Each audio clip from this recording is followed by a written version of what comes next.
Yes. Even if it's just potential and...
Welcome to The Reliables, a live stream series here on the Zombie Orpheus Entertainment channel on Twitch. Brought to you in partnership with Pinnacle Entertainment Group, the makers of the Savage Worlds game system. I am your host and GM, James Durham. The Reliables is an interactive Savage Worlds tabletop RPG show where you, our audience, have a direct impact on the story and events on the show. And you do that through an incredible mechanic we have with our store, which you can check out right now. I'm sure the link will probably pop up in the cast chat there. And speaking of that store, I would really love it if maybe, hey, Christian, you want to tell us about the stuff that's in that store maybe? Yeah, as a matter of fact, yeah, I'll do it. I'm going to look here at the store right now, and then I'll read it out loud to everybody who is watching. That's how the store works. So, hey, everybody, I'm here to tell you about the store. So, for $5, you can do a shout out, give the players advice, send a message, make a joke. Whatever you say, we will hear over the computer, assuming that particular item is working tonight. Then, for $15, you can do a Benny Save is a Benny Earned, where you buy the cast a Benny that goes into our collective cast Benny pool. Bennies are very important in this game, not just because it's Savage Worlds and we use Bennies for almost everything, but as we are going to be in avatars for the next several episodes, we use those bennies to slide back and forth closer or further away from our avatar position. When the dice aren't so reliable, here's a couple of hashtag benefits. No, it's cool. I'll wait. Yeah, you'll wait for bennies. You'll wait. You know I will. Also, $15, you can buy GM Jams a Benny, although I don't suggest you do. That is for trolls. No, indeed. Don't be a fucking troll. Okay. Hey, yeah. well, hold on. And if you don't want to, if you want to make sure that we use those bennies the way you want us to, you can do Time for a Change, where you can pick one of the characters and move them in a direction on the slider closer or further away from their avatar position. For $20, we can draw 2 cards instead of 1. For what is this now? Oh, look at that. So yeah, the shocker on Shock Street, which is a system shock. For $30, you can just make it so we all get shook up and thrown in random places, which the GM loves to do. Not because he's a bad person, but because he's not a good one. And for $50, you can make us dance. You can just say, "Dance, monkey," and we will all do a little dance to whatever song Leo decides to play over the computer, assuming we can all hear it. If we can't hear it, don't worry, we'll still dance. It'll look even worse. For $50, you can get story time. You select a character. When it's purchased, that character can tell everyone a story from their sordid history that made them into the character they are today. A reliable source costs the same amount, and what that does is it puts the character in kind of a a confessional room as if they were in a reality show, and they talk about the upcoming events or the current events that are happening and how it is making them feel. It is one of my favorite things in the store, just because it's a nice break from it's a great thing to do, like after you roll a botch for the 4th or 5th time in a row. The rule of cool is our big money item, and what is physics be damned. How that works is everybody gives their perfect world scenario of what they want to do that round ahead of time. Chat votes on which one they think is the coolest, and whoever wins automatically succeeds with a raise, and everybody else has to roll the stupid thing that they said they were going to do at a major negative. And of course, the hack attack for 250, where you could just randomly add whatever the hell you want into this game. And that's it for our store today. Back to you, GM James. Oh, thank you, Christian. Thank you so much for going over all of the great items in our store, which not only let you guys at home play along and influence the show, but it's, how we keep the lights on and pay people so that they can keep doing this and not have to go out and get real jobs, or at least real full-time jobs. My favorite part was when they gave me the money. I like money very much, please. Thank you. See? That explains it really well. And hey, since you already met Christian, let's start with him as I introduce the members of our cast. Christian Doyle is Jonamox, a shape-shifting being and the last of his species. Jonamox, once a dimensional thief, has been paroled to the team and has begun to find the arrangement at least a little to his liking, if not restrictive at times. It's agreeable. Xander Layden is Paul, nearly 9 feet of rock-like material containing one of the most brilliant minds to ever exist. Paul's insatiable curiosity drives him to seek out and explore all of the mysteries across the dimensions. Elise Moore is Ranger Rhonda Riddenhauer, the last Space Ranger, protector of the innocent, instrument of justice, and best human shield merit badge holder. Ranger Rhonda's strength of body is only exceeded by her strength of heart. Helen Roundhill is Princess Hedgehog, the last remaining goblin from their dimension. Princess Hedgehog is a powerful practitioner of magic who greatly misses being the center of attention from their adoring fans. Together, they are the Reliables, traveling through time and dimensions to make the universe a better place, one mistake at a time. Now, before we get started on the show, let's talk about the game system that we use on this show. Like many tabletop RPGs, Savage Worlds uses a dice system. The better a character or creature is at a skill or attribute, the higher the die used in conjunction with that attribute or skill.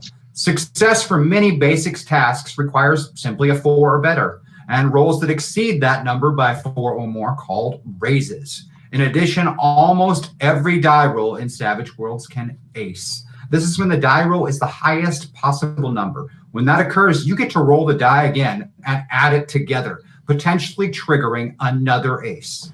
Initiative in Savage Worlds, or determining who goes within a turn, is determined by a deck of playing cards. Those drawing the highest cards get to act first. In the case of a Joker, not only can the character take their turn at any time, including interrupting an action in progress, but everything they do within the turn gets a +2 bonus. Overall, Savage Worlds is fast, furious, and fun, just like the creators intended it to be. I hope you guys enjoy the show and the game system. In this episode, we're also going to be using avatars. Now, what exactly is an avatar? Well, they're beings of great significance who share a body with the mind and soul of a pilot. In this case, our heroes, the Reliables. While within the avatar, the two personalities both exist and control often changes. This is indicated by a slider that you will see on the screen. This slider has 3 positions. Avatar, indicating that the avatar personality is in control. Pilot, indicating that the pilot personality is in control. And center, where the 2 personalities are mixed. Where a character is on the slider also determines which character sheet they use for their attribute and trait die rolls, and what special abilities that they can use.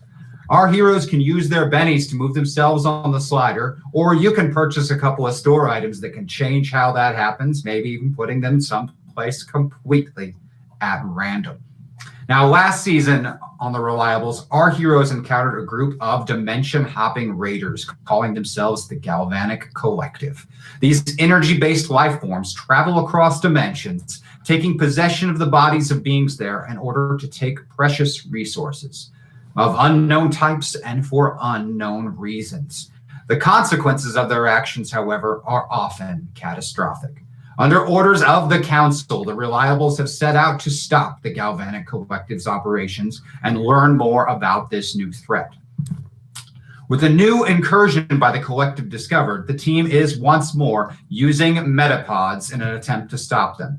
While Jonamox, Paul, Ranger Rhonda, and Princess Hedgehog work towards that goal, Vector Rains and John Stone are attempting a daring mission to discover the reason behind the Galvanic Collective's targets. And so we find ourselves back at the beginning. For this is not the first time that our heroes have traveled to this particular dimension. On their first mission, they came here without the aid of avatars to locate and save two prominent scientists from danger. During that mission, Jonamox killed a young Adolf Hitler, forever altering the timeline. The result? Well, without a megalomaniac madman in power, the Nazi regime, now in possession of incredibly powerful Martian technology, spread across the world, resulting in a terrible fascist world government and almost no hope for those trampled beneath its boot. In 1963, 30 years after their last visit, there is still a resistance. There are still those willing to fight the authoritarian control of the Nazis. But this is a dark hour for them. Aided by their incredible Martian xenotechnology, the Nazis are nearly unbeatable. Their greatest weapon? A teleportation device located at a secret installation on the planet Mars. With this powerful weapon, Nazi forces can be deployed anywhere in the world with a moment's notice, making any fight against them nearly hopeless. Until now. An operation in the works for over 2 years has finally reached fruition.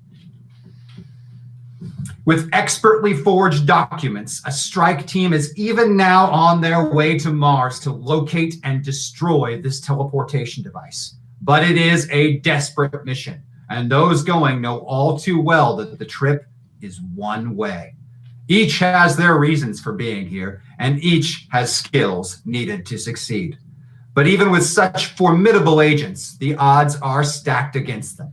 Between them and their goal are nearly insurmountable obstacles. Even if they can find this secret teleporter, there are over 20,000 Nazi troops stationed on Mars, and they control the red planet with an iron fist.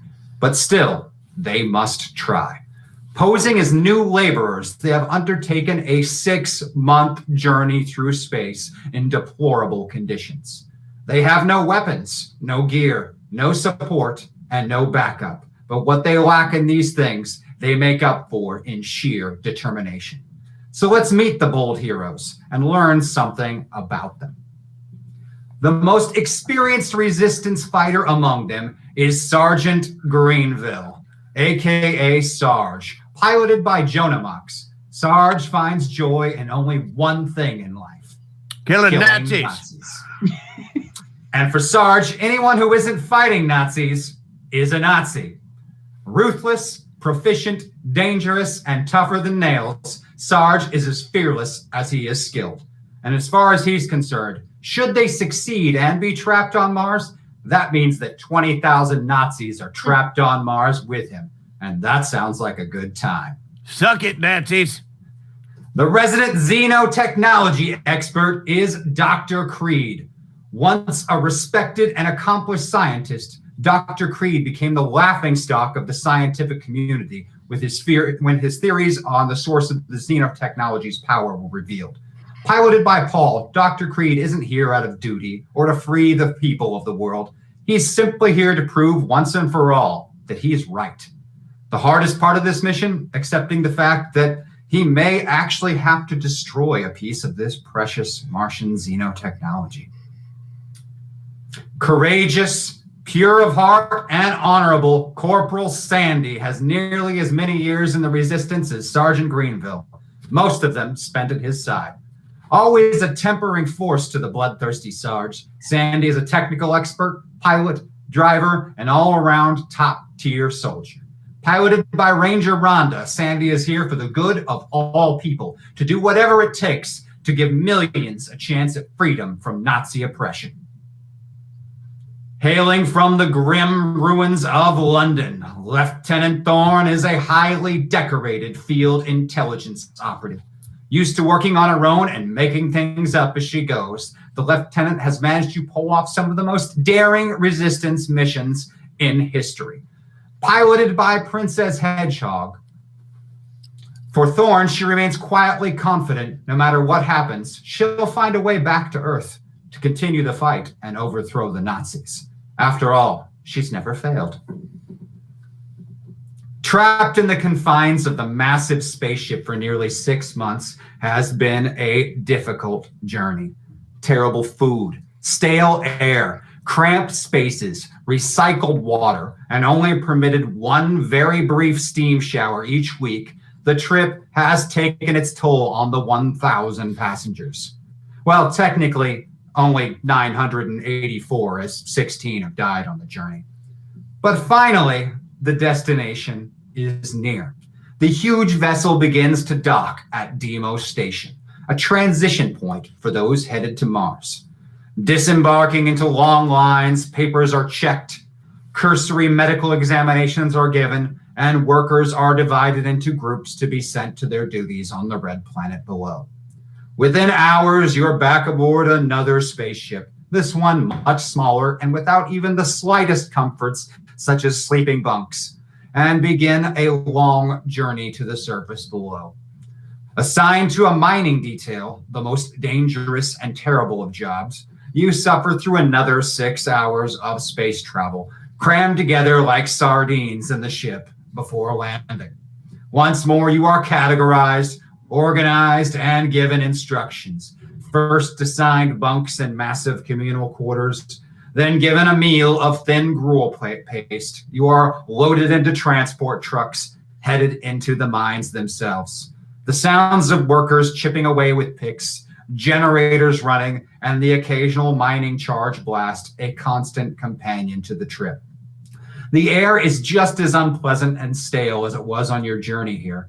And judging by the looks of the sickly, pale workers down here, things are about to get a lot worse. Given tools and sent off into one of the spurs in progress for the first time in 6 months, you find yourselves without watchful eyes all around you.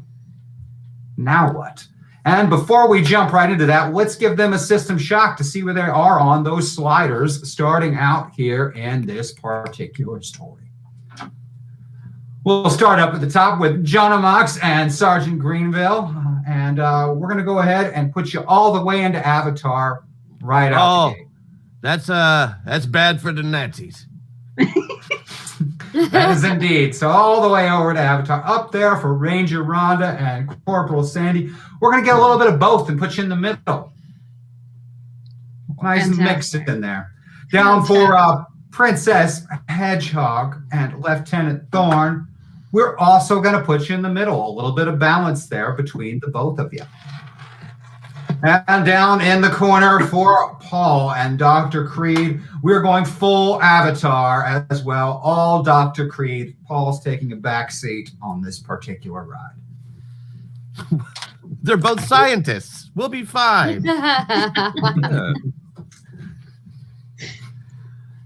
It's been a long 6 months crammed together, but now there aren't people listening, standing all around you. Nazi troops everywhere. I mean, it's not a pleasant place being down in the bottom of a mine shaft, but you're at least alone. So what kind of tools do they give us? You've got some picks, some shovels, and you were given instructions that there would be group leaders nearby if you needed more tools or if you uncovered something of consequence in your digging. All right. Not much to work with. Well, a pickaxe or a shovel will cave in a Nazi skull as well as anything. Listen, Saj, I love you, but I've had to take like 6 shivs off you in the transport over, and I told you we're trying to like keep a low profile. Just keep trying to keep it a little low. I would say to my corporal, I believe my profile is about as low as it's going to get in a place like this. Saj, I really appreciate you not shivving the Nazis, but like we really need to keep it just on the down low until we can get to a place where we can. I have been good. I have not once shivved the doctor over here, even though he is clearly a Nazi. And I appreciate that. I'm no longer a Nazi, nor did I ever do anything unethical under their regime. I mean, that's debatable. That sounds like Nazi talk to me. I would say it's never safe to say that anyone who worked with a Nazi probably did do something unethical. Listen, we all agreed that we need Dr. Creed here. So if just everybody can just get along a little bit, it'd be great. You know, it'd be great. For you, Corporal, I'll do it. I'll do it for now. Sarge, I appreciate it. I know you don't mean it, but I appreciate it. But if one of them Nazis looks at me sideways or front ways or back ways. See, there you go. That's a little more in the neck. Now, reckon we ought to get to one of them checkpoints they was talking about before. You know what they... I didn't do the intel on this, but it appears to me that on our way, there are going to be Nazi checkpoints. That was in our briefing. Yeah, I mean, that's pretty standard procedure. Now, they're going to have guns, and that's what we need. Great. Pass a few on the trucks headed in here. Are you not confident in the deadliness of your own hands? I have no idea what you said, English girl. Right. Well, you take a gun, and I'll dispatch them with these. Ah, yes. Finger guns. Very clever.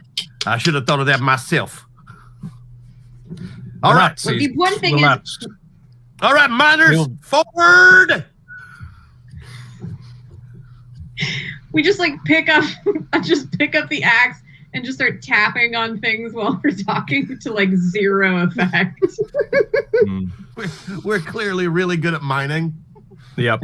Just bare minimum effort. Okay, look, the difference between a checkpoint is we're here at the bottom of a mine. So how do we get out of the mine? This is step 1. No, I imagine up. Yeah, thanks, Sarge. Always just a bundle of intelligence. Intelligence is specifically your job, Corporal. And it's always a joy when you try and add in. It's like a little spice, you know? It's like putting pepper flakes on your pizza. Like, you don't need it. Thank you, Corporal. I think you're a little spice as well. I feel like you just really don't understand an insult when it comes your way. Oh, I do. And I answer it with my fist. All right, Sarge. Why don't you just keep pretending to bang on a rock over there, and we're going to try and find ourselves a way out. Doctor, you see anything around here that can maybe help us get up to the top? I'll have to take a look around, see if there are any carts around or mining equipment, transportation vehicles nearby we could requisition. Yeah, that'd be exactly what I'm looking for. What do you say, Corporal? I heard was Seagull. Yeah, that... Listen, Sarge, I just keep picking away at the rocks, man, and we'll work on a plan. Once we do it, we'll just point you in the direction and yell, "There's Nazis," and then you can just go nuts, all right? We are surrounded on every front by them. Every front. We are surrounded by people, and then there are some of them who are Nazis. Yeah, no, I remember this argument. Okay, let's see. These people are working on this moon. No, this is a planet, right? We're on Mars. We're on Mars. And they're making a mine, but they're doing it for money. So they're getting paid by Nazis, which makes them Nazis. No, Sarge, you're getting it confused again. The Nazis are in the uniforms. Everybody else, just people trying to make a living. They're living being Nazis. No, they're just making a living. Not for long. There ain't going to be living nothing when I'm done cutting their Nazi throats. Sarge, always just a battle of wits with you. I really appreciate it. But again, trying not to kill everyone on the planet, super helpful at this point. Sandy, we are not battling wits. We are battling Nazis. All right, Sarge, that's what we're doing. We're battling Nazis. How about you only kill the Nazis that I say you can kill? Oh, yeah, I suppose that would work if ranks worked the opposite direction. Listen, Sarge, go back to your rock. All right, listen, there's one way I think we can get out of here. Take that, Hitler rock! Go Turns on. around. He'll be busy at that for a while. He does this thing with Nazi rocks. It's a way we've trained him to get his aggression out without just stabbing everyone. I need another pick. Jesus Christ, Sarge. Just hands him like 2 more. I like Here you go. living You work on dangerous, that, buddy. so You let's show that see if Nazi Paul's rock. know-how makes any difference to this mission. Hashtag move Paul one closer to pilot, because giving an 80-year-old access to this same knowledge didn't end badly at all. All right, going to the middle of the slider between Paul and Dr. Creed, adding a little bit of Paul back in. Well, this seems to be an unpleasant place, ruled by nasty people. Yeah, Creed. We should that's get right. out of here. Well, I'm Correct. glad you finally stopped talking like a piece of shit. Sarge, language. Yes. The morals in this space are questionable, and that's all I'll say about that. Thank you for your addition. Yes, we to should this make conversation. haste. Mhm. Yeah, good. Thanks, Captain Obvious. Okay. There Maybe is you got one way to get activated. out Why of is he here. talking like that? Sarge, you're just being paranoid. Don't worry about it. I'm not So there being is one paranoid. way we can get out of here. Just everybody, it's a little, but go with me on this one. Body bags. Okay, I'm following. So Kill everyone. Got it. What we have learned about this mining operation, unfortunately, is that they collapses from time to time. And every once in a while, people get caught in these collapses.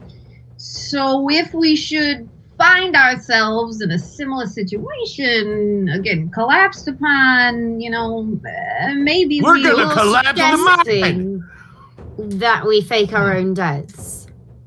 I mean, essentially, we need to fake an entire cave-in.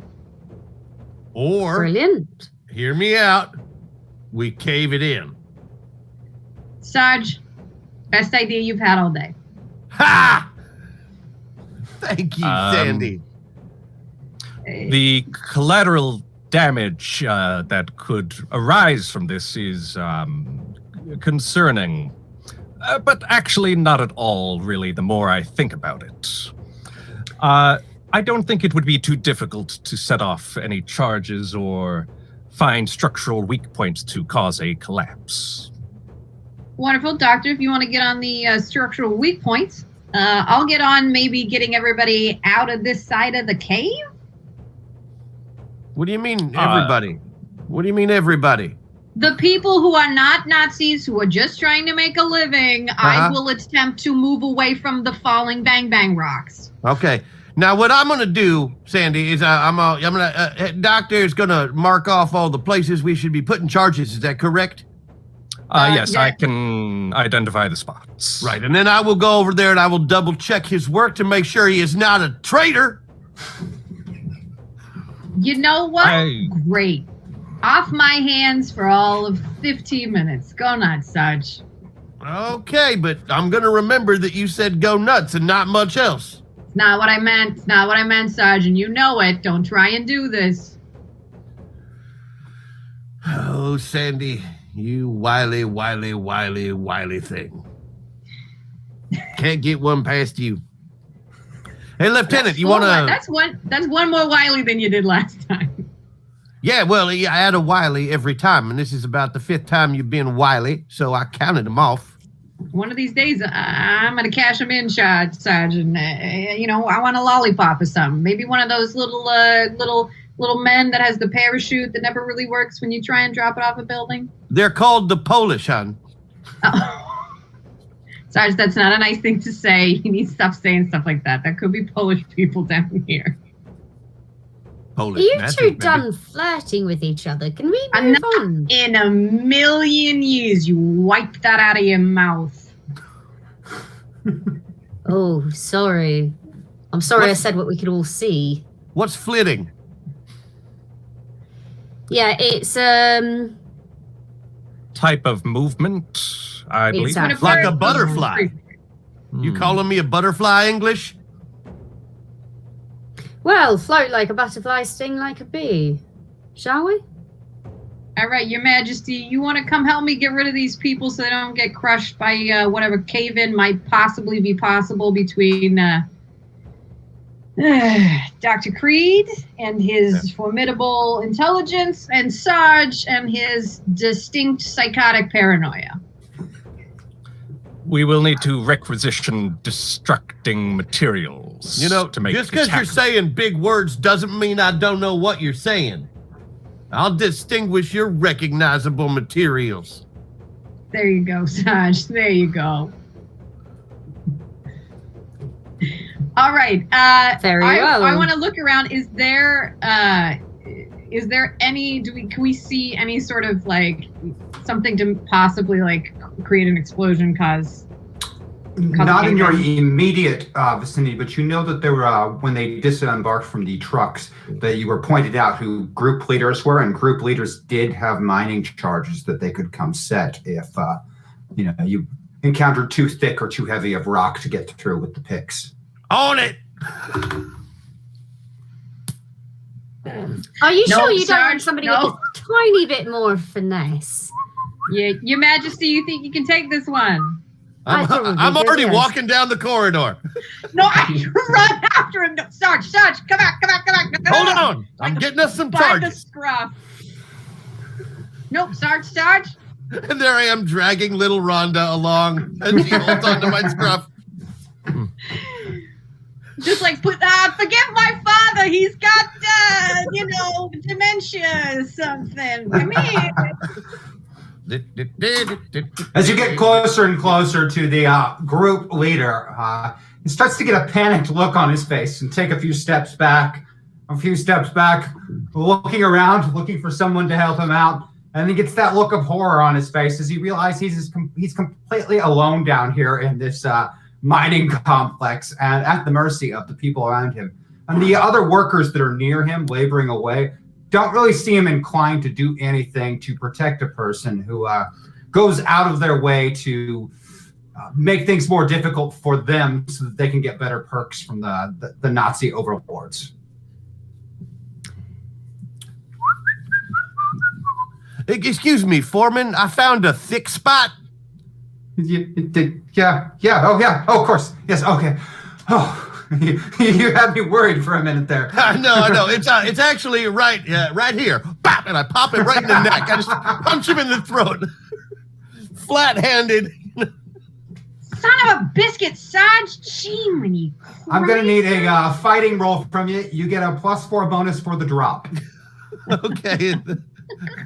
That's not really fair. What is your fighting? I am not a kung fu master, I'll tell you that. But I do have a D8. All right, a D8 and add 4 for the drop. That's going to be a 9, which is more than sufficient to beat his parry with a raise. So you're going to inflict your strength damage plus an extra D6 for the raise. What do you got for strength? I'll take a look. It is D8. All right. I'm a strong man. D8 and a D6 for damage to this particular foreman. Oh, it's 10 points. And the poor guy collapses, making choking noises, face turning a bright shade of red and then pale. And then I better get him to a medic then. You are going to bring absolutely the entire force of the Nazis down on us all at once. by being completely flagrant in everything that you do. No, we just got our buddy here who's drunk off the mining fumes, I guess. Wait, are you weekend at Bernieing? I absolutely am. I'm like carrying him around like a buddy. Like, okay, come on, I'll show you where that thin spot is, guy who can't breathe. It like seems to be working, so Corporal Sandy is definitely just like allowing it, and like has also then gotten like under the other arm and been like, "You crazy son of a gun with you." Meanwhile, I am stripping him of anything useful, like like pulling off his belt and like. Yeah, he's dressed rather better than the other workers, being as he doesn't have to physically labor all day. And while they look shocked at seeing you hit him and drag him up, again, no one really does anything about it, as this is a person that constantly forces them to engage in harder labor, and if they don't, turns them into the Nazi overlords in exchange for more perks. Yeah. Meanwhile, I am going to start ushering people away. Okay. I'm going to need persuasion from you to pull that one off. Let's see. We can pull from either side, right? Let's go with the hedgehog side of things. And that's out of 10. All right, D10. You're at a -1 for being in the center, but you still get the D10 and the D6. If we can get the D6 in there as well, let's see where we end up at. 5 minus 1 is 4, which is enough for a basic success. They are rather confused, but start to move away, following your instructions. Not really sure exactly what they're supposed to do, but they still move away. Sort of like not completely panicked, but a little bit worried cattle. Not to worry, not to worry. Your foreman has left me in charge. If you don't mind, we're going to head this direction. If you look to your left, you will see a igneous rock. And if you look off to your right, you will notice that the particular scrapings of the wall are indicative of a workforce that is maybe not as skilled as they ought to have been. Now, let's keep moving a bit further down. I'm just going to tour... Excellent. Director, then. All right, Sarge, you have stripped away several small explosive charges from this particular individual. He also has a short-range handheld radio on him. Ooh, nice. I'm going to hold on to that. I'm going to toss the charges to the doctor, like on the belt, like without saying anything. I just throw. I throw the belt at the doctor. I want Sarge and I to notice like nobody cares about this guy anymore, so we kind of do one of those like look at each other, shrug, and then just drop him. Yeah. You drop him. His pants are coming off at this point from having the belt taken away. We do the typical thing though, where we pull his pants halfway down and have a flower sticking out. And he's also quite dead. Oh. Oops. Yeah. Sarge killed him when he hit him in the throat. How are his boots? Better than most of the workers, but not better than yours because, you haven't been down in the mine very long. All right. Just wanted to make sure he didn't have better stuff than me. No, but if you had to work down in this mine for a little while, it probably would be pretty fast. Well, I don't, because I'm going to blow up this mine right now. Oh, God, this guy is a psychopath. Okay. He also, being in a mine is kind of like an old prospector, and I'm really here for it. I would. A little bit. A little bit. Could we get on with this project? I am unaccustomed to this sort of environment. Yes, let us proceed. Thank you, Sarge. Your brutality was most effective. I will place the charges now. I am going to need a repair roll from you, Dr. Creed, to set those explosive charges. Okay. And because you're in center, you can use either sheet. Yeah, Paul is more familiar with asteroids and mines than Dr. Creed, so I'm going to use some repair. That'll be a 10 plus 2. All right, becomes a D10 plus 1 and the D6 because, minus 1 from being in the center. But that's still it's the 6 aces. So let's see what we can end up with. Oh, man. So that's going to become a wonderful 12 with the +1 overall. So that's a success with 2 raises. You place these charges perfectly. You are going to collapse this entire spur when you set these charges off. Yep. It's going to be devastating. Yep. Keep it elegant, effective, wide range. Yep. Probably set them back a few months of work. Mm-hmm. Well, with any luck, we won't have too many civilian casualties. That would be most unfortunate. Oh, Yeah. you were under the impression that we are in a place with civilian lives. No, this is all right. Yes. A, Sarge, civilian lives. B, Creed, can I believe you like a little bit more when you talk about saving people's lives? But can we get to where's the safest place for us to be right now? Earth. It's the second safest place for us to be right now. Earth's moon. All right. You're not allowed to answer anymore, Sarge. You just this for like 2 minutes. Swear to God. The safest place to be would be in a space in which entropy is no longer in effect. We would no longer die or be in any risk of aging or decaying or breaking apart in any significant way. Wonderful. You can just say left, right, over there, 10 paces. Oh, for the explosion. I see. We should I look like to at that. stand a little bit closer so I can really inhale the cordite because it's been a while. I feel like you had a problem with this a while ago, and we yeah. never really got No, he you loves over it. that smell. Like Wow. too much. Just like having a full Sarge, we gotta go. He quickly grabs one of the charges. Puts it right back. Put it down. It's down. It's down. From All right.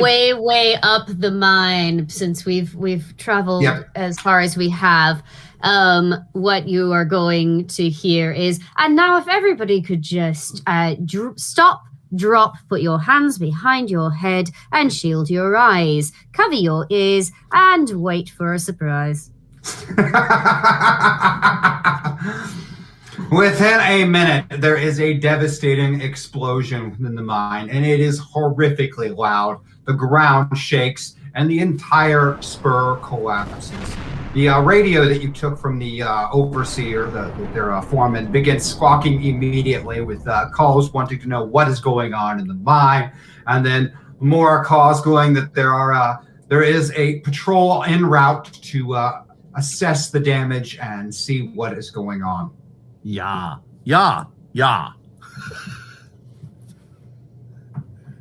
You know that there are Nazis on their way. All right, let's set up that ambush, everybody. You should know what to do, and if you don't, kill Nazis. No, Sarge, we gotta go. We gotta make our way to the checkpoint. Yeah, unarmed, right? Yeah.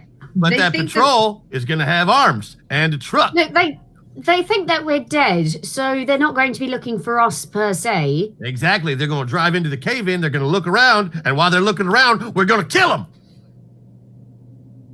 All right. It'll be a kitten troll No, whenever I I actually- want no, to I be a will kitten troll condone this. Christian. #HackerTag. It is appropriate that this arc is truth and consequences Christian. There are consequences. Check Discord for more details, James. Now to let them all stew for a bit. Oh no, it's from Lumiere. He's come for revenge. It was bound to happen. There is a hack attack in play. Son of a bitch. Okay. Are they all going to be Mounties again? I swear, Lumiere, I will come for you. Sarge. Lumiere, I will come for you. Name of your sex tape? Actually, when you say it, it sounds hot as hell. Well, there are Nazis on their way. Well, what exactly is your plan? My plan is to camouflage. I'm gonna do a quick, dig a little shallow hole, lay down it, and throw a sheet over myself. Right. Lovely.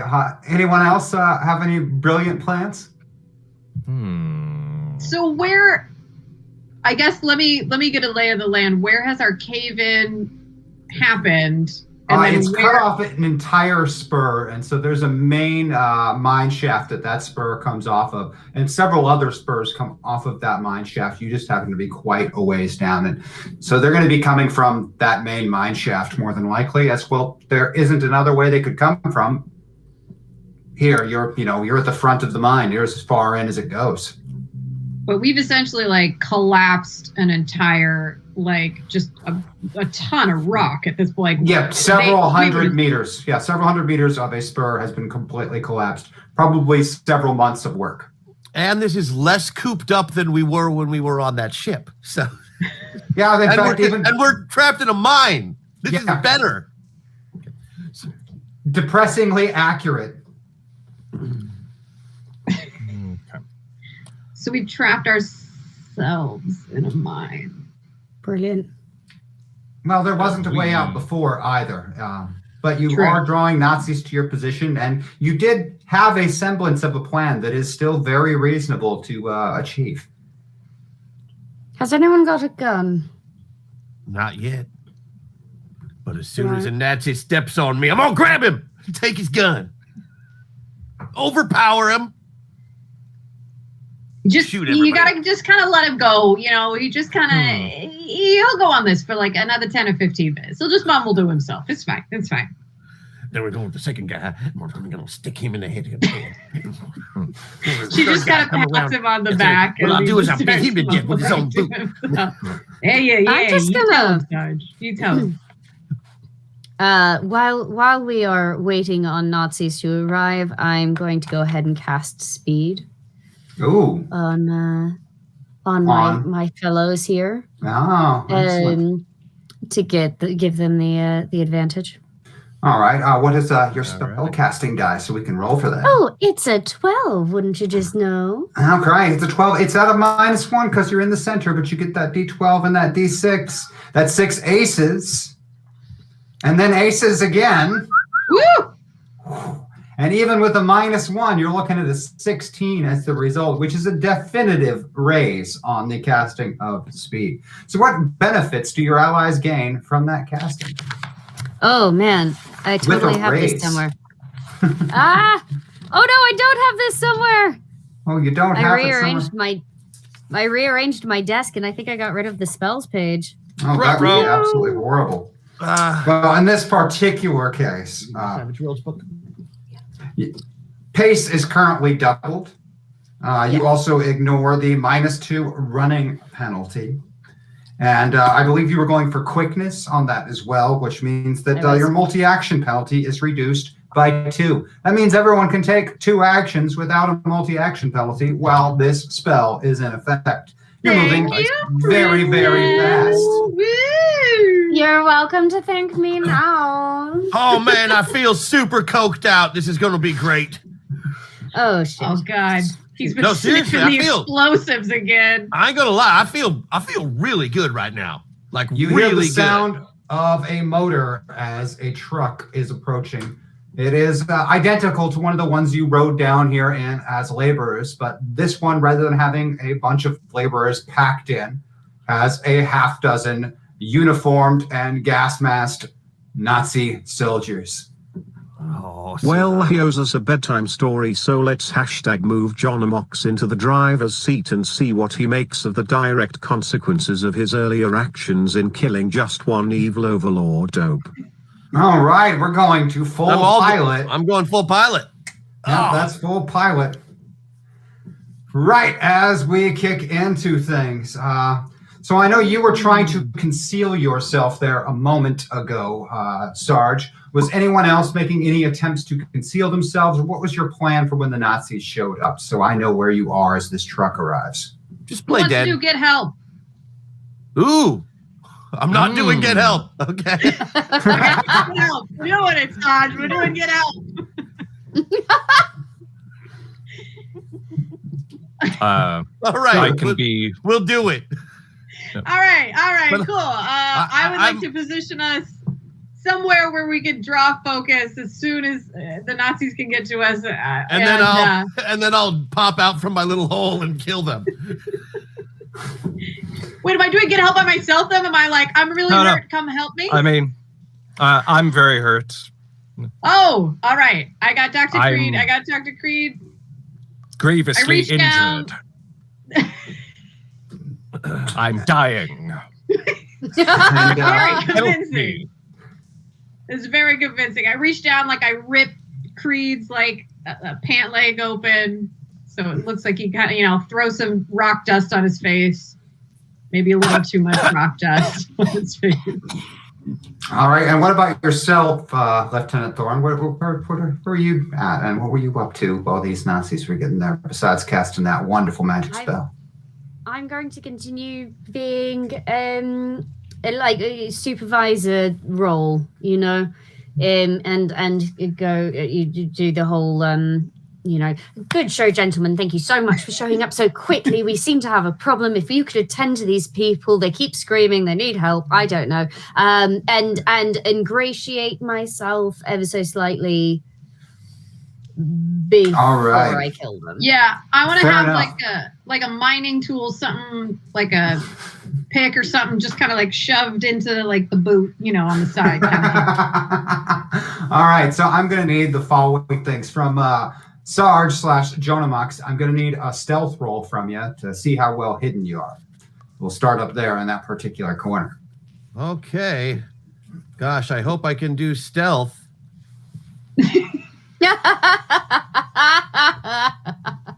What have you got? I got a 10. All right, a D10 and a D6 up there. Let's see how well hidden you were when these Nazis showed up. Not Really? particularly great. What? There are bennies you can use Benny, if you'd like to re-roll that. Yeah. No. I'm perfectly well hidden. Okay. Not going to use one of those bennies. We're going to have that 3 and 3 going for you. Next thing That should get me at least a 4, right? Hold on. Let me look at my sheet. I think it does. Oh, you got bonuses? To stealth? Oh, not in this situation. I do not know. Okay, well. Okay. So 3 and 3. We'll take a note of that. Now, Corporal Sandy/Ranger Rhonda, I'm going to need a persuasion roll from you to convince them that, there actually are injured people and you actually are there to help. Wonderful. That is a D4. All right. Hey, it's a D4 and a D6. You're not out of the woods yet. It's all right. It's all right. We're going to get a 4 there. We're going to record that because the next person we're going to jump to on that is I'm going to need the same thing from Dr. Creed, but Dr. Creed's attempting to support your role because, playing injured. So I will need a persuasion roll from you. You can use either sheet, but you're going to be at a -1. Do whichever one you do. Oh, I'm going to be way better off going with Paul. With a 4, if you can believe it. All right. That's the better character for persuasion. All right. So not doing all particularly well with that, but that's okay. And then the final one is I need a persuasion roll from yourself, Lieutenant Thorne, to, as you plan to ingratiate yourself and try and draw some attention your particular way. We're rolling on a 10. All right, a D10 and a D6, a -1, because of course you are in the center. It is still an 8. So doing pretty well on that one. You actually managed to draw the attention of what looks to be their sergeant, their corporal, whoever's in charge of this little 6-man detachment. And the 2 closest to them immediately come towards you as though trying to get some kind of a status report or update to what's going on. The other 3, though, seem to be paying a lot of attention to the not quite convincingly wounded person and someone attempting to hide in a makeshift hole under a sheet on the ground. So unfortunately, you're not going to get to pull off an ambush, and we're going to have to go straight to the cards to see what happens as people start to act. So I'm dealing out cards and flipping them right now, and we're going to see where people end up. Cards have been dealt and are flipped. And it looks like, unless somebody wants to spend a Benny to draw a different card or use a draw two if there is one, I'll check. Only one of us goes after the Nazis. I think we're okay. Yep. And Okay. it's me. So it looks like we are going to start with the doctor, and you're going to be going first there. Yeah. Paul, Dr. Creed, what are you up to? It's clear that these Nazis have seen through the ruse. Well, the structure of the caverns has been substantially compromised. It would not be difficult to cause another localized cave-in. If I were to use a lever against a particular portion of the roof, I could cause some rocks to fall upon the dim-witted, short-sighted, stupid Hey, leave me out of Nazis. Yes. Very localized. All right. I will require, and I'm going to need 2 actions from you, but thankfully, because of the speed bonus from Princess Hedgehog, you're not going to take a multi-action penalty. The first one I'm going to want is I'll let you choose between science or academics for the first one to pick out the right spot and the right amount of force to use. Dr. Creed has a pretty good science of a 12 plus 2. Whew. So I'm going to go with that. Yeah. All right, D12 plus 2 and a D6 minus 1, because of course you're in the center, but that still makes it 11, almost 2 raises. You pick out the perfect spot that you believe you could swing that pick and hit just right to cause some rocks to come down. That's going to be an athletics test to see how well you do with that. Again, either sheet.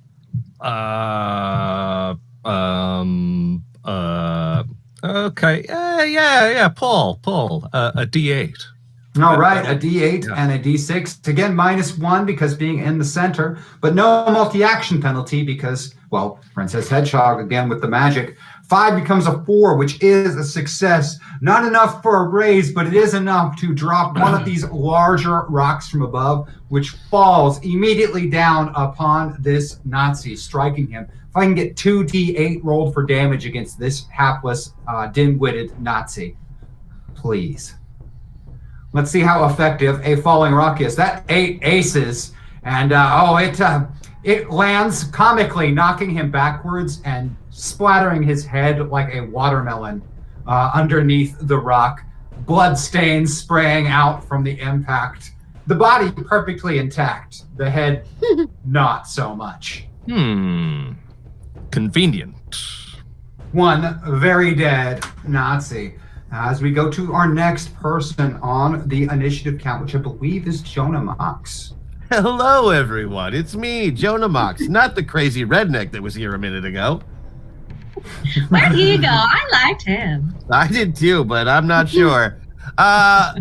So here I am, hiding like an asshole under a sheet. Yes. That's usually where I hide my assholes too. So they've seen me, but they haven't seen me, right? They know I'm there, but my eyes are poking out. Is that what's going on? It's clear that they've seen you. Okay. Well, then as I get up, I'm going to use my new power. What new power? Oh, well, since we all advanced since season 1, I spent my advance on new powers. To make What me... exactly did you spend them on? Tell us more.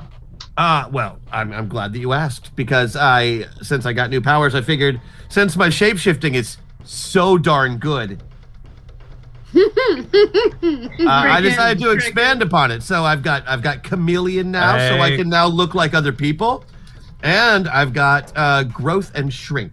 That is what I'm going to be using now, and go Jonomax. Going to Jonomax. Jonomax. That's what I call Nice. big Jonomax. All right, So I'm gonna get real big, Jonomax. and I'm gonna push over that truck onto some Nazis. Oh my! Just all right. shoulder check that truck right into some Nazis. Again, you're going to go for the multi-action, but once again, thanks to Princess Hedgehog's magic, you're not going to take a multi-action penalty. I'm going to need the focus roll first, as you attempt to change sizes. Unfortunately, that is still a D8. Didn't get any better at that, but that's okay. Are you absolutely f***ing with me? There are 3 bennies in the store. Spend the Benny. Spending a Benny. 2 bennies left in the store as you re-roll that one. I only need that one. There we go. There we go. A 4 is a success. And of course, this is a size change is dependent upon how much power you decide to put into it. So how many size changes were we going for? How much bigger are we going for with Jonah Max? Well, we are in a mine shaft. I think I'm just going to go up to large. Okay. Which is the next, which should make me big and strong enough to push that truck over. It's going to change your strength, a die type. In fact, it's going to change your strength 3 die types. Yeah, that'll do it then. Okay. So that means your strength is temporarily 3 die types higher. I don't know what that is for you, but you should know what that is for you. All right, so your strength temporarily going to be a D12 plus 1. You are, however, a bigger target at being large, so if someone does decide to attack you, it's going to be a little bit easier for them. I understand. Now, the next thing I'm going to need you to do is the athletics test to push this truck over onto. Which I believe is also an 8. Oh, wait. Is it? I don't know. All So. right, another D8 and a D6, which normally such a thing would be impossible for you. Oh, man, the dice don't like you today again. The dice never like me. Oh, man. Nobody believes your sorries, Leo. We're gonna... You can't spend another Benny. I can't? Yep, you can. They're there. That's what they're for. Do it. How many are in the store? There are still 2 left in the store. I'll take 1. All right, 1 Benny left in the store, and let's re-roll that for something better. That's a little bit better. There, with that 5, you shove this truck. And I'm going to let those Nazis make agility tests to try and get out of the way. So if I can get 5 6-sided dice rolled for the agility tests. I bet she rolls really good for Nazis. For 2 of them. All right, the 1 aces and gets a total of 8. 1 gets a 5, a 4, a 3, and a 1. Well, they needed to get a 4 to get out of the way. That gets 3 of them out of the way, who are able to move quick enough to not be pushed up against the wall by the truck. Only 2 of them got out of the way. One of them was just an ace to die. Yeah, I know. That's see, that's what there's 2 of them. See, like I said, 3 got out of the way. Oh. Now, there's 5 Nazis. Right. 1 got a 1, 1 got a 3. They didn't get out of the way. They unfortunately are going to be pushed up between a wall and a transport truck underground, which is going to be quite a painful experience for them. They're going to take your strength die plus 2d8 in damage. So I need a d12 and 2d8 plus 1 for damage done to those 2 Nazis. Another one. I need 1 more 8-sided die. Awesome. 22. Yeah, 22 is enough to turn 2 Nazis into liquid squished messes against a wall.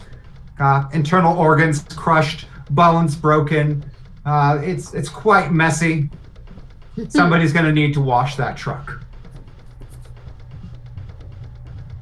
And that leaves only 3 Nazis remaining. As we hop over to Corporal Sandy because spades go before hearts in the game of Savage Worlds. So you're going to get the last chance to go before Nazis get a chance to go. Ooh. The truck, has the truck flipped or did the truck slide? It slid. Okay, yeah. I would like to get into the truck and play bumper cars with Nazi bodies with the truck. Like try and do a 3-point turn and just crush people going, sorry. All right. Again, this is going to be a multi-action, but you can again thank Princess Hedgehog for giving you no penalty on multi-actions. As you dash over and attempt to fire up this Nazi truck to run over Nazis with it. It's not quite as great as running someone over with the Zamboni, but it's close. I'm going to need a driving test from you on that. That is a D10. All right, I'll take a D10 and a D6 from Corporal Sandy. Oh, man. 7. Success, not a raise, so you're only going to manage to tag one of them. But hitting one Nazi with the truck is going to be a little painful for them. That Nazi's going to take 4 6-sided dice of damage. Oh, wait, you got something to say? Added. Tell me. Quick question. Shoot. Would a truck count as a weapon? And could I use sweep with the truck? You absolutely could use sweep with the truck. I'll allow it.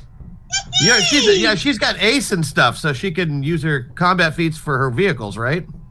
I would absolutely allow that. So tell us about sweep. So when I advanced, Rhonda, she got something called sweep. So it's a fighting roll at -2 to hit all adjacent targets in a weapon's reach, no more than once per turn. Because Rhonda likes to pick things up because she's super strong and swing them at people. But I never thought I could just swing a truck. Well, it's less swinging the truck and more of the go into reverse, quickly power sliding and spinning the front end around, whacking Nazis the entire turn on the way through. Each one of those poor Nazis is going to take 4 6-sided dice of damage. Yeah. Wow. I can get 4 6-sided dice rolled for 1 damage roll against those poor, screw them, they're fascist Nazis. No, they're not having the best time, though. Nonetheless, that's still going to be 11 points, which, because they're just poor, pitiful extras in the game of Savage Worlds, sends them flying against walls, crushed underneath the truck, and smashed down, broken bones, dying or near death. Zombies, Nazis, everyone's down. Zombies, Nazis are the same, aren't they? All sounding like Nazi extras from the original Wolfenstein as they hit stuff. Yes. I just like the fact that she basically hopped into an army truck and like e-braked it over the top of bodies. Power slides Just, and like, Nazis. Power slide, e-brake, does the parallel park move.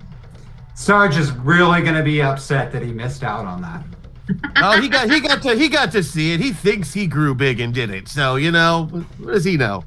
And that means that there are no Nazis left alive to go as we get to the 7 of Hearts, because they're dead. Some people have all the fun. By the way, you are welcome for the speed. I will be accepting gift baskets and thank you cards once we get back to the ship.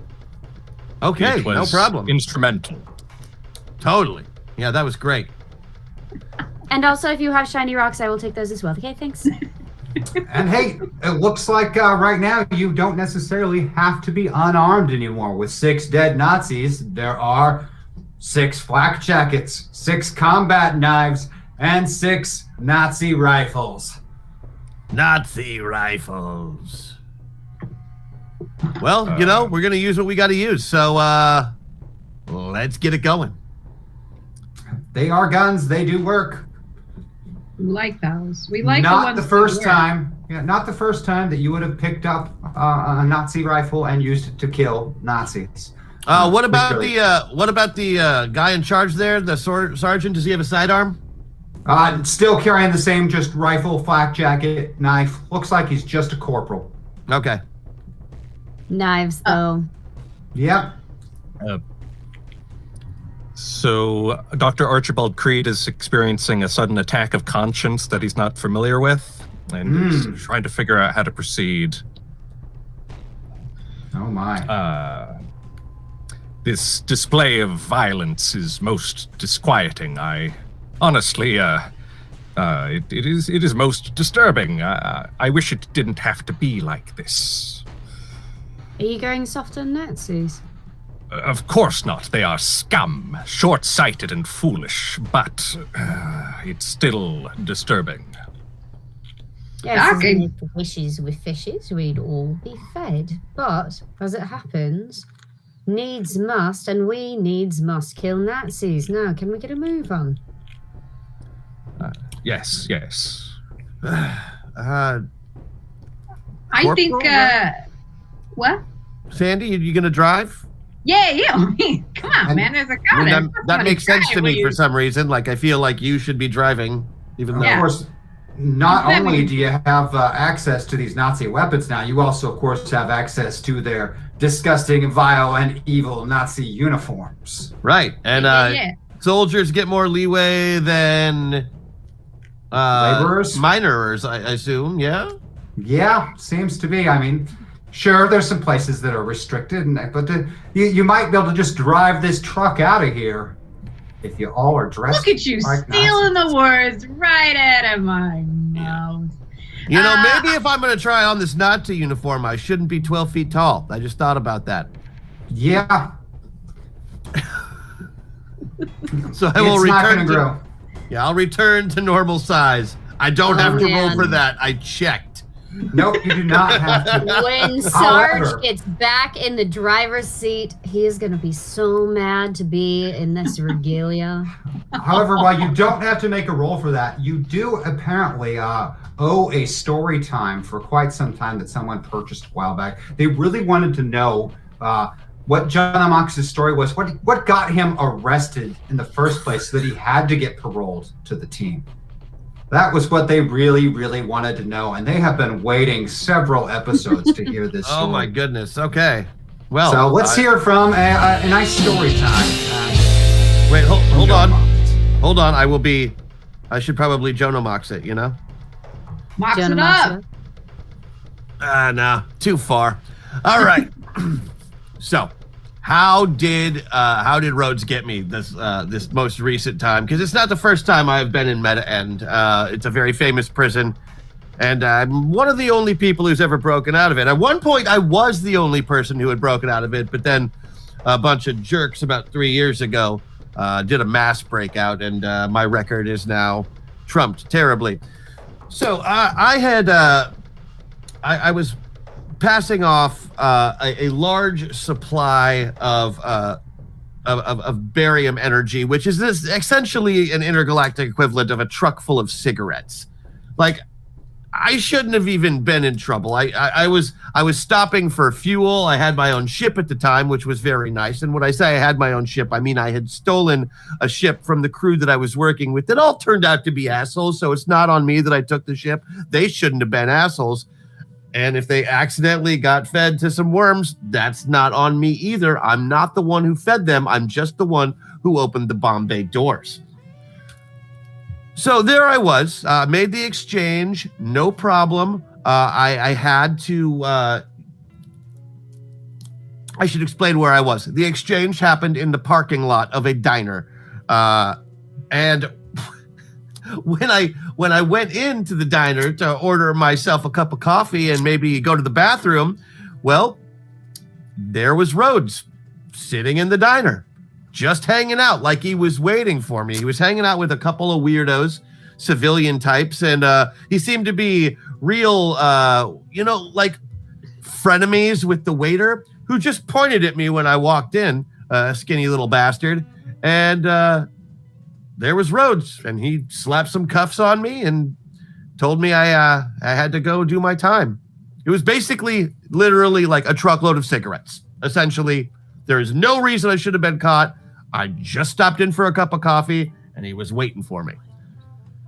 Walked me right into the prison from there. Didn't even take me on a ship or anything. Just walked me out the door into the damn prison. Which is why I will never eat at another Joe's Diner, given the opportunity.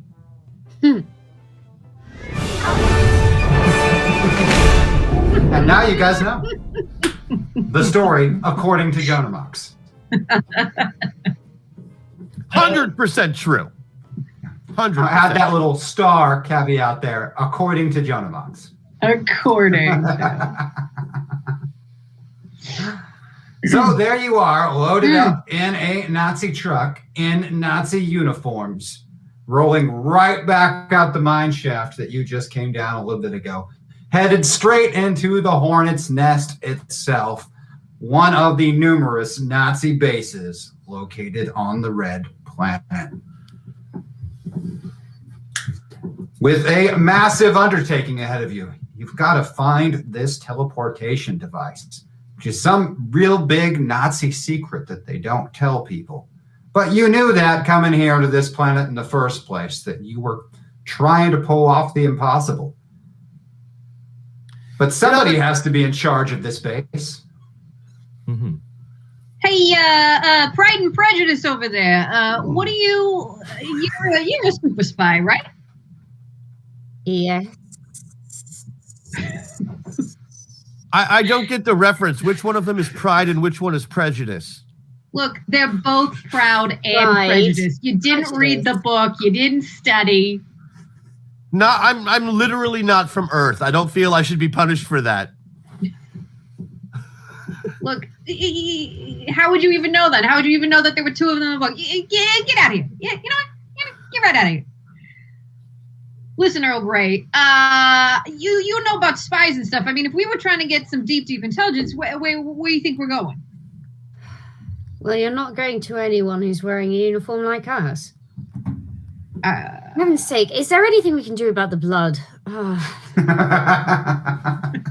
just suddenly have this funny sensation inside of my head that I really oughtn't to be wearing anything covered in blood.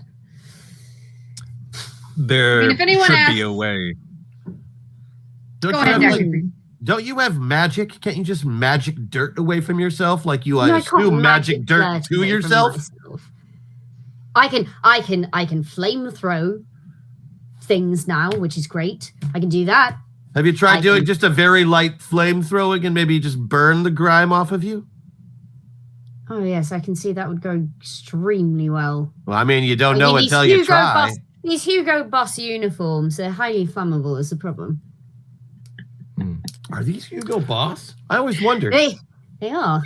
As it Well, happens. they were Hugo. They were. Hugo Boss did the Nazi uniforms. No, but seriously, look, there's got to be somebody who knows where this thing is. So, Well, look, the Sarge doesn't have any idea. I can tell you that right now.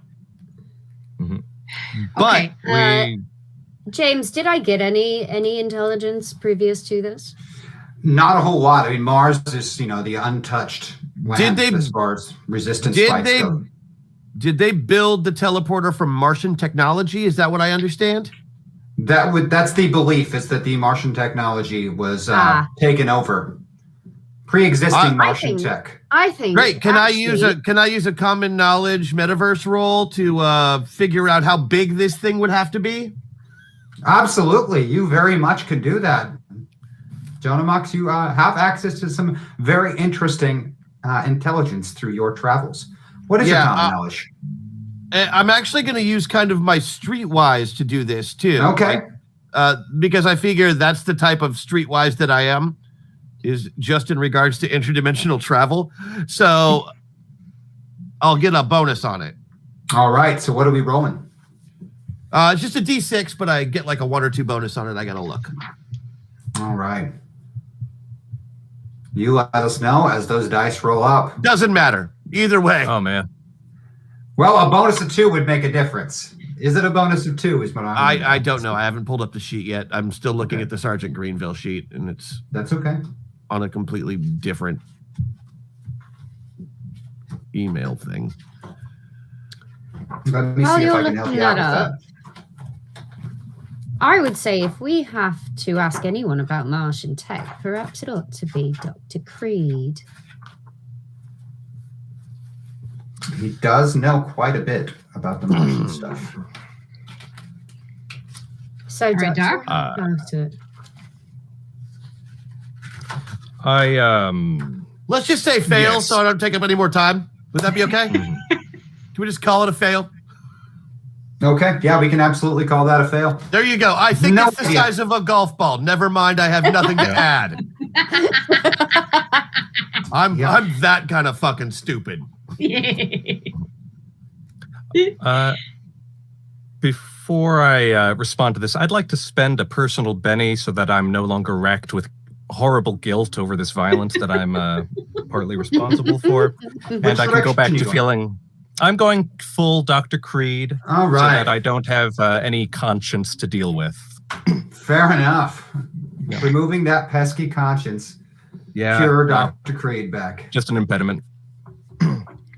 So, Dr. Creed, we've brought you along really as the Martian tech expert. Now would be a good time for you to show your expertise. Just find out how Indeed. big the teleporter is supposed to be, which I should know, but don't. The teleporter, the station is vast. The unit itself has to be able to stage at least a battalion's worth of soldiers. Yes. The actual landing is quite large, and the station surrounding it even vaster.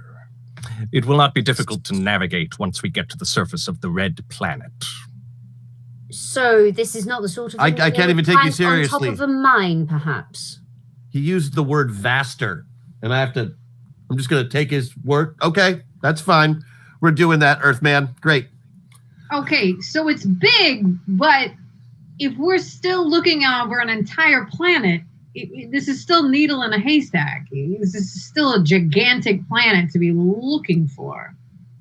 I was involved in some of the research. Oh, you were involved. Right. And previously you had said that you had not done any nefarious biddings of the Nazis, and now here we are. I was never a member of the Nazi party. We were in Switzerland. All we heard was yodeling. As long as it wasn't a party. As long as you felt really bad about it. We all had to make peace with Dr. Creed when we all decided to take this mission. Same as we all had to make peace with the fact that we may not be coming home at the end of it. No, we're not. We're coming home. It's not may not coming home. I know the mission. You're not going home. None of you are going home. I'm not going home. You're not going home. None of those miners that we bothered to save 20 minutes ago are going home ever. Goodness me. No, that's the plan. Sunshine. I don't Look, mind. You might not make it home. You might not make it home, but I have never failed in my Greenville life. knows what this mission is, and we're here to die. Greenville would happily spend the rest of his life up here as long as he got to scout Nazis. You need to hold on to this preservation instinct. I think it's going to really do you a lot of good. But we need to understand that we're not going home, and we don't need to save civilians because they're not going home either. We are here to break this thing and make sure nobody ever leaves this planet, including us. Well, I shall hold on to the ray of hope that I have. But for now, let's find the teleporter. Great. So all we need to be know focusing on is the mission. Right. Okay? I agree. So you said it could be anywhere in the vast expanse of the planet. That is 100% untrue. Humans live on this planet, and humans have to have oxygen. If I'm not mistaken, is that right? Oxygen? It's oxygen. You have to have oxygen. So this planet doesn't have a lot. Has none, except for the places where they've got it like contained, where people can go and live and work. They can't deploy people from the middle of the Mars atmosphere. It has to be in a place where there's lots of people already. Plus, it has to be big enough to deploy a shit ton of troops. So it's going to be in one of the main facilities on this planet. Any place that there are humans is a place that we should look. There aren't going to be a lot of them because this is a big planet and there are only 20,000 humans here. Couldn't you put a station anywhere on the planet? So I want to be clear. Does Dr. Creed know precisely where it is, or no? Was his work it was tertiary? Most of his work was theoretical involved in it, and as soon as he revealed his particular theories behind the power sources of the xenotech, he became a laughingstock of the Nazi scientific community. Okay, who did not take him even remotely seriously. Okay, so it's pretty clear that none of us have any clue where this is. So let's find somebody that has a clue, maybe beat the tar out of them, and see if we can get a little bit of information. How's that sound? Find someone with pips on his shoulders, braids on his coat. It's got to be bigger than a sergeant. And by now, you have reached the end of this particular mine tunnel, and you're back in the main facility where the laborers are housed and the trucks are tended to and the materials are taken out of. And it's a decent-sized facility, but it's not all that big from what you saw from the spaceship that brought you down here. Nowhere near big enough to hold 20,000 Nazi troops, but it has to have somebody in charge somewhere in here. I'm guessing near the gate to the outside, because they're going to want to, like, there's going to be a gate to the atmosphere area. If they're going to have to cover probably a lot of ground, unless they have some sort of oxygen-filled road tunnel thing that I don't know about. That doesn't make a lot of sense. It's probably best just to use a vehicle that can survive the atmosphere and drive it across the large distance and have a base. It's got to be a military base, and that's definitely not here either. All right, so let's find somebody to beat the tar out. Right. So who's going to have the highest rank on a mining facility? I mean,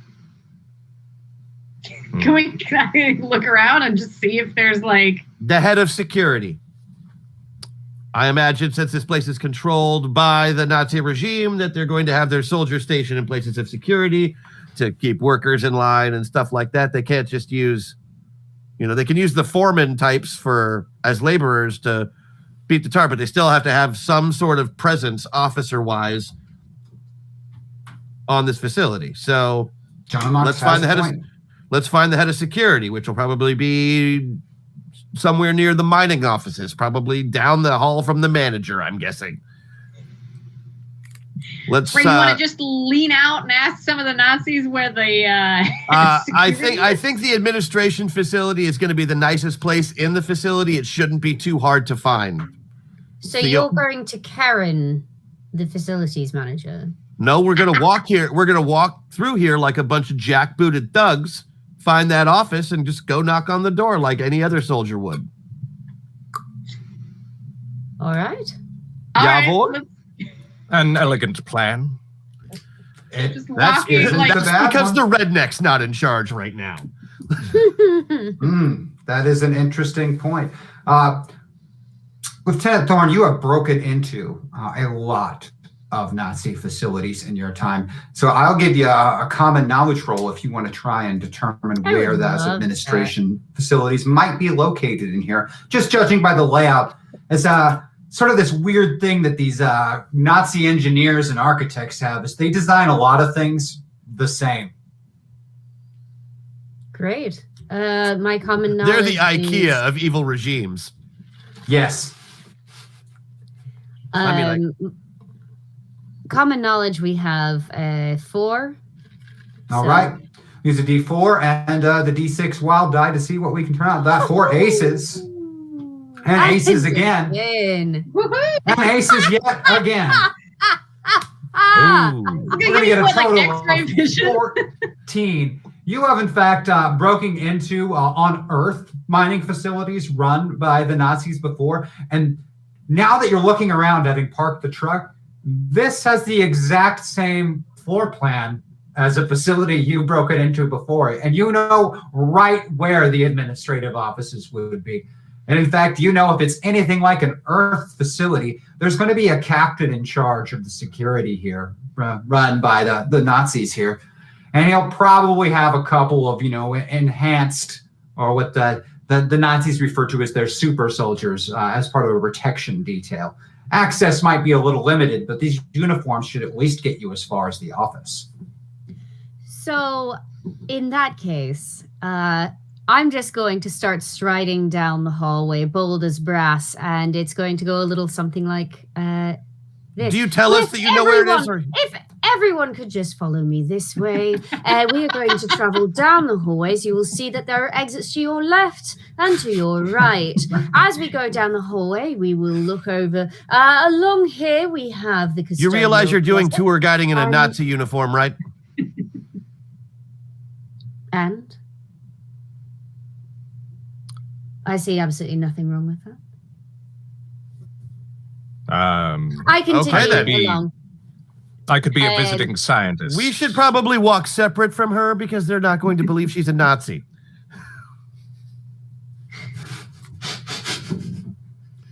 Because she's giving a tour with an English accent while wearing Nazi uniform. Am I the only one who sees a problem with this? Yes, because I have definitely started to just walk behind her doing like, yes, Sieg hi, Sieg, Sieg hi, Sieg. Look, confidence is infectious. Would it be helpful if we did German accents? Is that anything? It would be helpful if we just acted like jackbooted thugs and walked right to the office. Remember the elegant plan I had not 2 minutes ago? I was adding flair. She just started walking, and I was just like, she did it with such confidence that I just went right with her. Adding flair to the suicide mission? Okay. Yeah, no, that makes sense. Well, if you're going to do anything, you ought to do it with style. She's very convincing. If you do anything, you ought to do it well. Can't it be both? Apparently not. You're giving a tour. At this point, I assume we're well down the hallway. Oh, yeah. Right. You have passed several different other Nazi soldiers who look at you strangely and quizzically. Well, as quizzically and strangely as gas masked, uniformed wearing Nazis can look at anyone. I think over here you'll see some really cool shit. But the confidence does seem to carry you as far as the administrative doors. And blocking your path are two particularly large-looking, heavily armored Nazis. Close to 7 feet tall for the both of them. And not carrying the simple standard Nazi rifles, but those look like G63 pulse rifles, the high-tech combination of assault rifle and Martian xenotechnology. Dr. Creed, you're very familiar with them. They use a combination of the energy weapons that the Martians used to encase the rounds fired with a small amount of energy, allowing it to be highly effective against armored opponents. Yes, I'm intimately familiar with the processes involved. Am I, well, the pillow before the hammer, I always say. Oh, yeah. Yes, that old turn of phrase. I want to quickly turn around and confer with my colleagues. All right. I'm not particularly good at lying. I don't know if you are aware. Do one of you want to face this? It probably shouldn't be me. I immediately walk past you and up to them. I'm glad we talked about this. And I say, hello, gentlemen. It is Lieutenant Thorne. I mean, I'm just going to use my own name. It is Lieutenant Thorne from the Southampton Division. Gentlemen, we have been dispatched. We need to speak urgently with the facility, with the manager inside. Will you do us the kindness of letting us pass? And I'm just going to roll persuasion on that because fuck it, why not? All right. I'm going to give you an attempt at persuasion. It is not going to be easy for you, but we are going to allow the attempt. What do you got for persuasion? You're in the center, so you can use either sheet. 10. All right. I'm guessing she has exploding dice. That's what I'm guessing. And still, -1 for being the center. That's going to be a 2 and a 3 because you're in the center. I think I'm going to spend a personal Benny to reroll. All right, spend the Benny to try and get a better roll out of that. And we get an 8 and a 3. An 8 is a success with a raise, so they're not going to be immediately hostile. But one of them lifts the hand to his head and leans down. And you can hear mumbling from beneath his gas mask. He's clearly communicating with somebody on the other end. A few seconds pass, and he looks up and steps a little bit to the side as the door opens up. And standing up from the desk in a long coat with the captain's hat and rank insignia on is a Nazi captain who takes one immediate look at the four of you, sees no lieutenant's markings on your uniform, and a panicked look enters his eyes. And we're going to go into cards to see what happens. But before we do the cards, I have a system shock in the store, and I'm going to use it. Oh! We're going to start up there in the top corner with Sergeant Greenville and Jonah Mox and adjust you a little bit on that slider. Let's go ahead and go all the way back over to Avatar. Uh-oh. Yes, full Sarge! Suddenly I like your idea, Helen.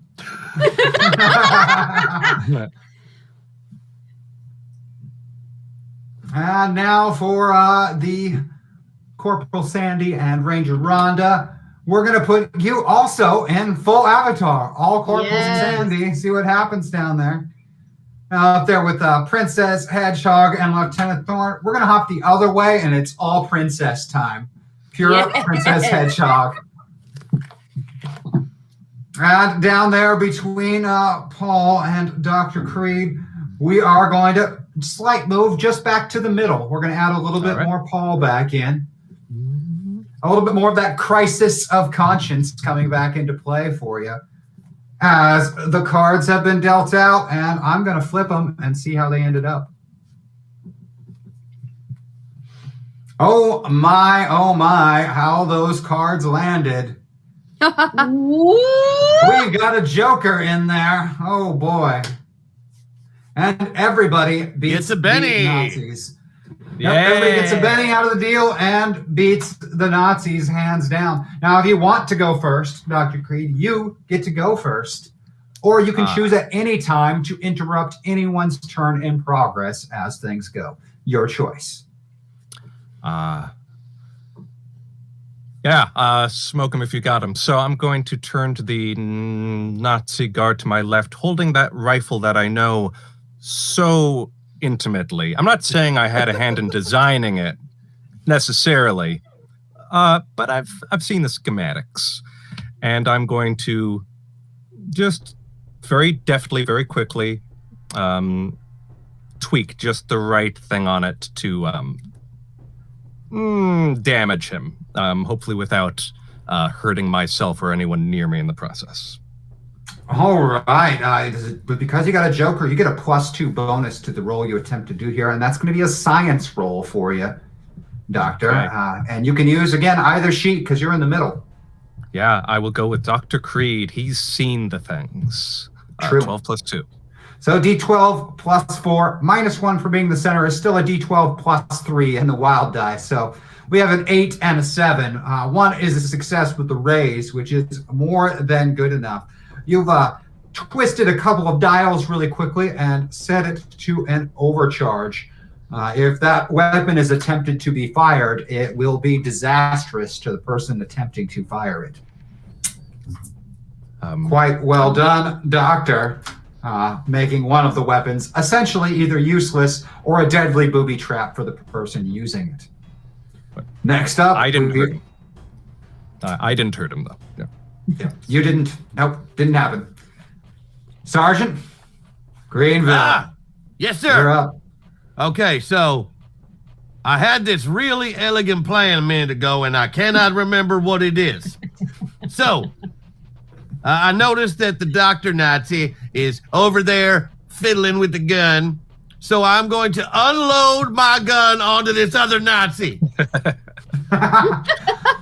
Just out of nowhere, it's going to be like... As you are intimately familiar with the standard rifle used by most of the Nazi troops, it has a select fire mechanism. You can go full auto. All right. So that means you get to make 3 shooting die and 1 wild die roll. So what's your shooting? Have I fought one of these super soldiers before? Once or twice. They are damn tough. Okay, yeah. So all 3 at the one guy. Okay. What's your shooting die? Oh, that's a great question. I bet it's good. Yeah, it's good. It's 10. All right, so I need 3 10s and a 6 rolled together. And we use the 3 best results, which is going to result in a hit, and a hit. So we're going to get to do 3 different damage rolls against this particular Nazi super soldier. Those do 2d8 plus 1 damage. So if I can get 2d8 plus 1 rolled 3 separate times in an attempt to overcome the armor of this particular tough enemy. We're going to get a 13 on the first one. Give me one more roll for the second one. A 5, and then the third one. A 12. The 13 is enough to get a shaken result. So our enemy is shaken, but not down and out of the fight just yet. Those Nazi super soldiers are pretty dang tough. Wait, hold on. What did I determine with those 3 shots then? I need a 13 to hurt them? At least. Yep, on damage. At least. Okay. Good Lord. They're tough. Okay. Yeah. All right, Corporal Sandy, you got a 6, and you're up next. You also have one of these Nazi rifles if you need to use a gun. I am going to spend 2 bennies. Ooh. I'm going to go full Rhonda. Okay. And I'm going to go and try and tackle the guy at the desk. So I'm going to try and restrain him, pin him to the ground, and get him into a prone position, so that, as these guys are shooting and messing with the guns of the guys outside. All right, then. We're going to go into that, then. I'm going to need an athletics test from you, and because you're trying to grapple, it is an opposed athletics test, so that Nazi gets to try and resist your tackle. What do you have for athletics? Resist me, Nazis. Rhonda's got a D12. Ouch, a D12 and a D6 used on that grapple. 12 aces, oh my. And becomes a 23. The Nazi does get a shot at resisting. He gets to roll a D8 to try and beat a 23. Because he's got a kick-ass fighting die. Oh yeah, give me a D8 to try and beat that 23. Just a poor single D8. It better ace a lot of times. Oh, so sweet. No, so sweet. that didn't particularly ace a lot of times. And you grab hold of this Nazi captain, tackling him over the desk and restraining him as he tries to struggle against you. You've got him for sure. Definitely doing the Ranger Oath as she is barreling towards him. Stop. Justice, as she's like over the just screaming it as the table's like going over the top. Just scattering papers. Do you surrender? Rhonda, expert of the classic A-team flying tackle. Well done. All right, we're going to go Love to it when a plan comes together. Princess Hedgehog with a 4 acting next because everyone went before the Nazis. Well, I was going to use all of my adorableness to intimidate the out of him. But I understand that there are still some soldiers to deal with. Yeah, one that Dr. Creed did something to the rifle, and the other that has been shot but isn't out, just bleeding a little. He's not even bleeding. He's only shaken, right? Yeah, that's hurt. Yeah. It's time for boom. It's time for boom. It's time for boom. Can you boom. explain this boom to us, please, Princess? Firebolt. Firebolt. Ooh, Who's you getting got that? Firebolt? Yep. Who's And single because- target, right? Single target. Yeah. We are going to we're gonna take our shaken guy because I feel like if the other one tries to fire, he's toast. And because of all of the impish glee that I happen to embody in myself, I'm actually going to aim at his crotch for a firebolt. Oh my. We're going for the vitals. Okay, We that's are. going to be a called shot. That's going to give you a little bit of a penalty to that roll, but will result in increased damage should you succeed. You also, of course, can spend more power points to do more damage as well if you would like to do so. That's up to you. Yep. More? Yep, if you have them available, you can spend them. Are we going for increased damage? Well, let's see. It is 7:45, and I have 7 power points left. Oh yeah, you can definitely go for increased damage. I think we will. I'm going to need that spellcasting roll. You're going to be at a -2 because you're targeting a very specific area. What do you got for spellcasting? Not much more crippling than a -2. Have fun. I have a 12. All right, if I can get a D12 and a D6, penalty of 2. I'm just saying, I feel like, you know. Oh, you'll get it. Yeah. That's still going to be an 8, even with a penalty of 2. So that is a raise. I mean, you have to keep in mind, even with these 7-foot-tall Nazi super soldiers, because they're Nazis, what you're aiming at is a very small target. I was wondering why the penalty was so high. Thank you for explaining. Target. So that is a success with a raise, which means that, you know, in addition to that increased damage that you paid points for, and increased damage for aiming at a vital spot, you get the raise increased damage for a total of 5 6-sided dice that will be rolled for damage on that poor, fucking Nazi scratch. Nazi nuts roasting on a firebolt fire. So 5 6-sided dice all rolled together. And one of those aced. Oh man, we are looking at a total of 29 damage done to that particular Nazi. Right through the crotch, searing through the armor, through the pants, kind of hitting a little bit of the belly and the lower abdomen with it too, blowing out both femoral arteries and causing a nasty, terrible mess, along with the smell from, you know, burning flesh cooked at a high temperature like that. He was already hunched over from getting shot several times by Sergeant Greenville. And with that, he kind of just flops, his legs splitting out to the side with no bones holding them in place anymore, just collapsing into splits and then face first onto the ground. James, you are having way too much fun describing that. It's true. Then I'm going to turn to the captain and do this. Yeah, Rhonda's got the head, like, holding the head up. Oh, boy. And that, of course, goes to the Nazis on the 3. Before I have the Nazi super soldier whose rifle has been tinkered with blow himself up by attempting to shoot it, I'm going to let the captain have another chance to escape. So he's going to get to roll a D8 on his athletics test. If I can try and beat that 23? Trying to beat that 23. No, that's not going to beat the 23. He rolled like Jonah Mox. Recognizing the extreme threat posed by someone who just launched a ball of fire from their wrist, the other super soldier raises their tweaked with pulse rifle to fire, pulling the trigger while pointing it right at you, Princess Hedgehog. And as that happens, the rifle and magazine detonates in his hand, and he's going to take 3d6 points of damage from that explosion on his own weapon.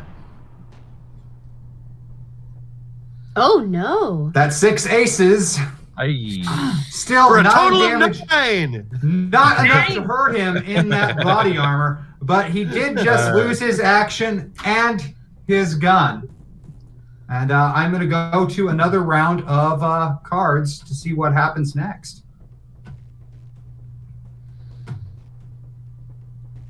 Oh, geez, are they stacked in your favor? What is going on here? I need another one. You do. You actually have that wonderful little trick where you can't have anything that low. So you get this one. Okay. Is that another Joker, by the way? Yeah, that was the second Joker. That's all right. It's another Benny. So we all get extra bennies. Okay. That's a back-to-back Jokers for Dr. Creed over there. So you can start us off. If not, we're gonna let the Nazis go because that Ace of Spades is pretty quick. Yeah. I'm going to just go ahead with it. Yeah.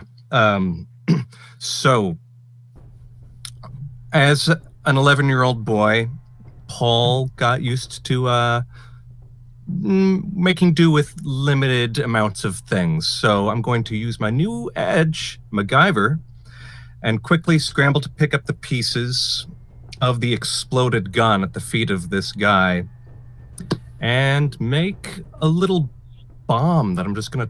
Well, no. I'm not gonna do that at all. I'm gonna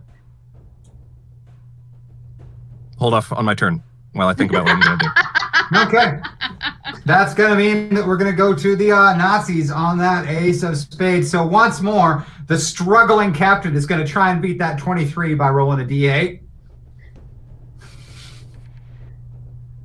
And 6 still isn't going to beat a 23. Kind of held real tight in that particular grapple. What was that, Princess? Oh, I was going to say, does he get like a sheer panic bonus? You know, like when mothers lift cars off of their infants, just that surge of. I'm just saying, it'd probably only be a +2, but it would be kind of fun to watch. Oh, he is absolutely panicking, but Corporal Sandy, Ranger Rhonda in the body of Corporal Sandy, is simply holding him off the ground, so his legs are just kind of kicking back and forth rapidly as he is struggling as valiantly as he can. If it wasn't a Nazi, it would almost look cute and comical, but because it's a Nazi, it just looks sad and pathetic. Oh, wait, it's a Nazi. They always look sad and pathetic. She's just doing like helicopter spins with him, just like. That, of course, does leave the remaining super soldier, who, though he does lack a weapon now, still is willing to use hand-to-hand combat. And still seems to think that you are the danger there, Princess, throwing fire from your hands. So he's going to make a fighting attempt to try and punch you right in your face. I'm gonna step in. Oh, if I can. Yep, Joker, you can interrupt an action in progress. Okay, cool. You get the ability to do so. So, this is what I'm gonna do. So both Paul and Dr. Creed know quite a lot about occult. They know what's going on that front. And an occult powered weapon just detonated in front of Dr. Creed. So there's residual energy to be gained from that. I would like to get that all gathered into one thing, regather that energy like a grenade, like I was originally thinking, but the purpose is different from what I was originally imagining. And I'm going to see if I can just push it against this guy's chest and create some sort of kinetic blast against him. Oh my, so we are really devising something. I like that. I'm going to need, this is going to be a multi-action from you to do. I'm going to need the occult roll. That's going to be at a -2 for a multi-action first. But that becomes no -2 because you got the Joker. So it doesn't matter. Yeah. Straight roll occult. Okay, 12 + 2. All right, I'll take a D12 + 2 and a D6. We are going to have a 7 or a 7. A 7 is a success. You gather a bunch of that energy together using some of the components from that rifle really quick. Sort of charge it up and then press it into the chest. I'm going to want an athletics or fighting, your choice of check, to use this energy on them. Yeah, that will be an athletics. And I'm in the middle, so that's going to be Paul's athletics with an 8. All right, a D8 and a D6, -1 for being in the center. A 4 is still going to be enough to be a success. You touch the Nazi super soldier with it. I'm going to treat that as a stun effect, and he's going to have to make a vigor test or become stunned. So if I can get a D10 rolled for the vigor of the Nazi super soldier, he's going to be at a -2 against the stun attempt. So a D10 -2. 10 aces. Oh, man. He is totally going to take your blow. It pushes him back against the wall enough to just slow him down enough, and more so enough to change the target of that punch. He's still throwing his punch. Unfortunately, it's going to be against you now because you stepped in between Princess Hedgehog and him. So if I can get that, again, a D10 for fighting roll to try and hit your parry, Dr. Creed. Rolling a D10 against your parry score. A 7. What is your parry? My parry's not a 7. It's a 5. All right, so that's going to hit, but not with a raise. So we're going to do D12 in damage from the Super Soldier Punch to Dr. Creed. Against your toughness, we have 7 for the damage. What's your toughness there, Doc? My toughness? You're in That's a 5. 5. That's going to be enough to get a shaken result. So you are going to be shaken. Not enough to wound you, but it's enough to knock the wind out of you and slow you down a little bit. Okay. That is the Ace of Spades action. Okay. Creed wouldn't have done any of that, but I'm in the middle. So. Yep. Paul absolutely would have. Creed is probably mortified in that body.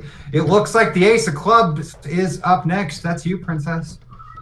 Okay, and the situation with the Super Soldier, he's still on his feet. He's still on his feet? Yep. Okay. Yeah. Fine. Not even seemingly hurt. Everybody's tried to do something to this poor guy, and poor guy, fuck him, he's a Nazi. And he's still there. Since he's a Nazi, does he count as an animal? No. Not for the sake of your magic, no.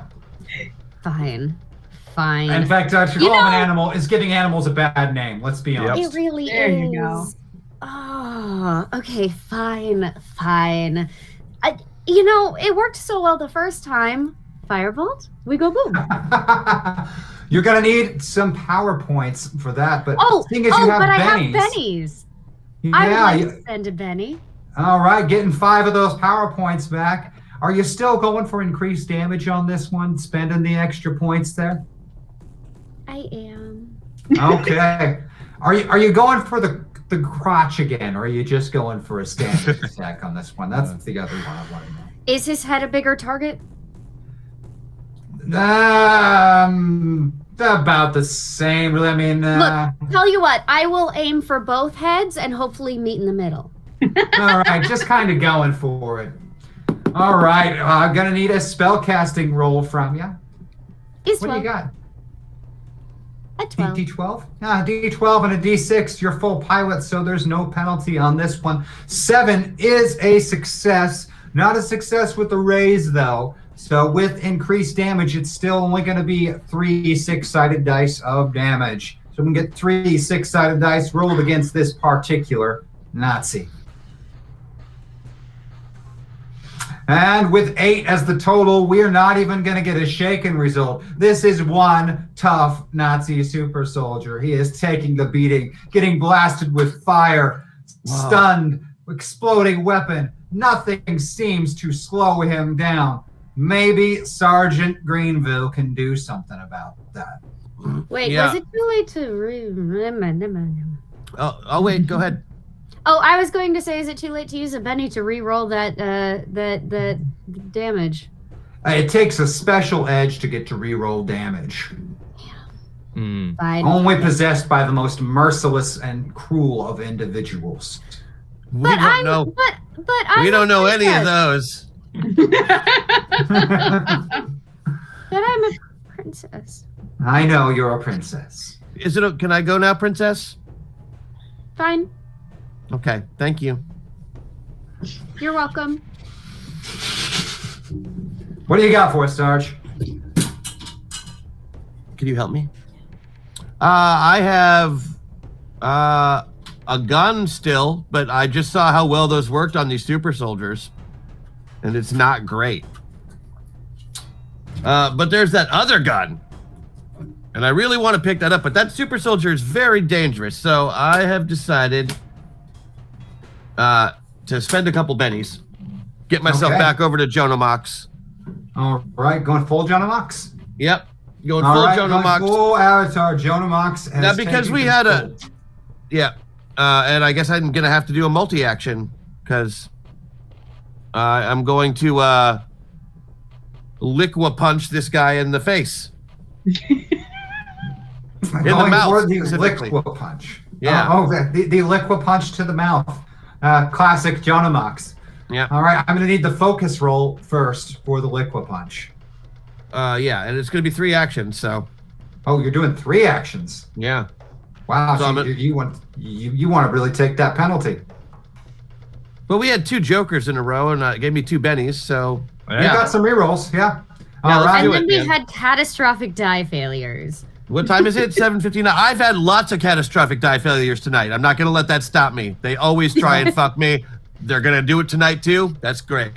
A D8 and a D6 from John Mox at -4 for the 3 actions. Wait, that's -4?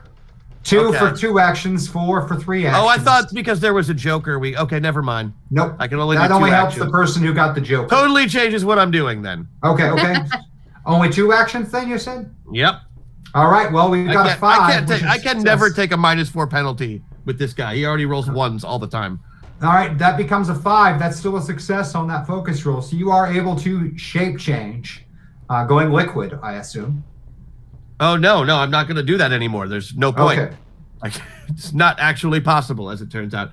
Yeah, I'm just going to shoot that guy 3 times. That's fine. Yeah. Oh, okay. Total change of action. That's all right. I'll do it twice, so I'll take a multi-action penalty still. Oh, so that's going to be a lot of shooting then. Okay. Yeah. So, did you want to spend those bennies to go all the way over to Nope. John Lux then? Okay. Nope. So Keeping we're them. still in full avatar, keeping the bennies. We'll rewind the clock on that a bit. Yeah, those sorry, bennies I didn't for realize. rerolling the shoot. -4 is a lot. I thought for some reason that I had a multi-action bonus. Only if Princess Hedgehog throws the speed bonus on you. Right. It's just the 2 encounters were so close together. Yes, just so close together. That is. All right, so going full auto, we are going to have for each one of those actions 3 shooting dice and a wild die.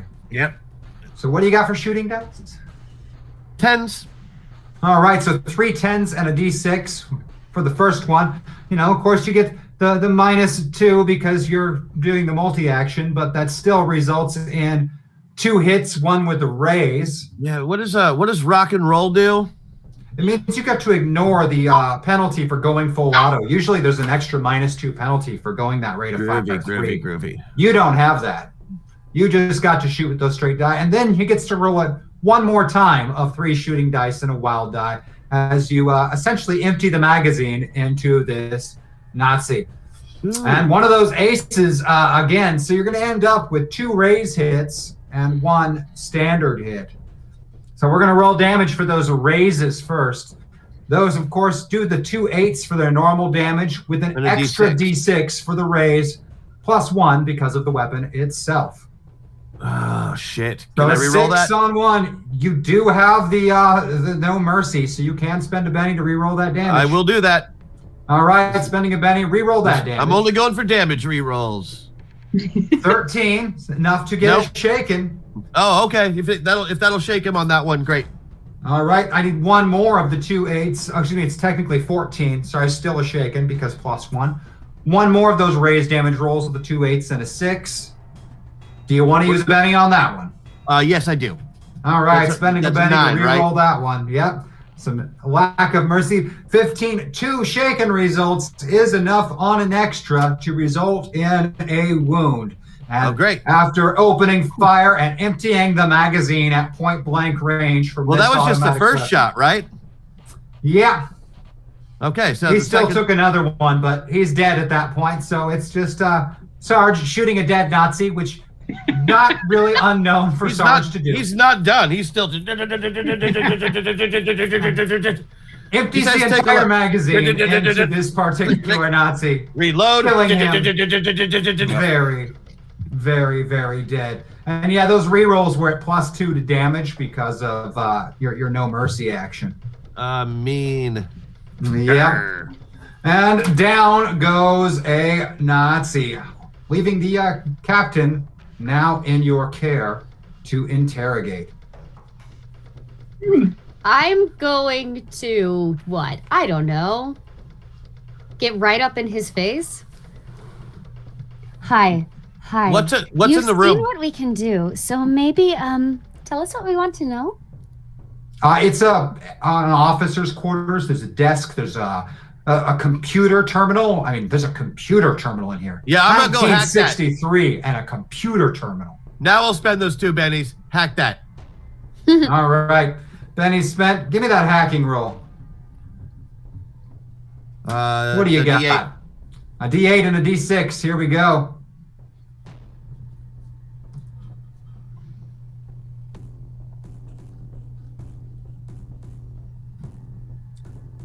That 8 aces. Add another D8 to it. What do we got now? Wow. Total of 17 because I got a +2 because that's overcoming electronic security. Oh, these primitive 1960s computers have nothing on you, Jonomox, and you are able to break into it.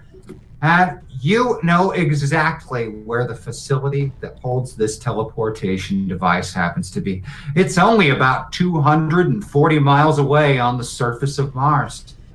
And you also happen to have a whole layout of this mining facility and know that there are rovers designed. It's like, where's the fleet? There are vehicles. Where's the motor pool, baby? We're going.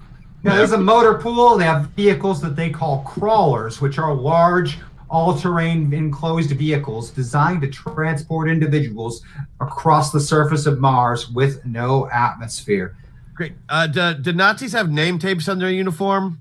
They, in fact, do. Okay, great. I'm going to basically get all those people passes to go into the motor pool. All right, well done. Orders from Captain, what's his stupid name? Hans, I guess. Here you go. And that's where we are going to end this particular episode of The Reliables. What's going to happen next week? Are they going to be able to reach the teleportation device? Will Dr. Creed be willing to destroy the precious Martian xenotechnology? Or will his nature get the better of him? Will Sarge hold himself in check? Will Lieutenant Thorne pull off some amazing, unplanned, not going to tell anybody else ahead of time? Can Jonomox roll higher than a 3? Can Jonomox roll higher than a 3? Can Corporal Sandy keep them all from getting each other killed or killing random individuals and blaming them on Nazis? And what terrible, terrible thing is in store with that hack attack exactly? Oh my. All of these things you're going to find out next week on The Reliables. I want to thank people for watching and for supporting the show. Make sure to check out TFN for all kinds of great and wonderful content. Make sure to check out the Reliables webpage and the Reliables Twitter. Check out Void Jumpers. You only have a couple of days before it's on. Zoe Game Night, Thursday. And, of course, next week for more of Truth and Consequences on The Reliables. We love you guys, and we'll see you next time. Bye. Bye-bye. Bye-bye now.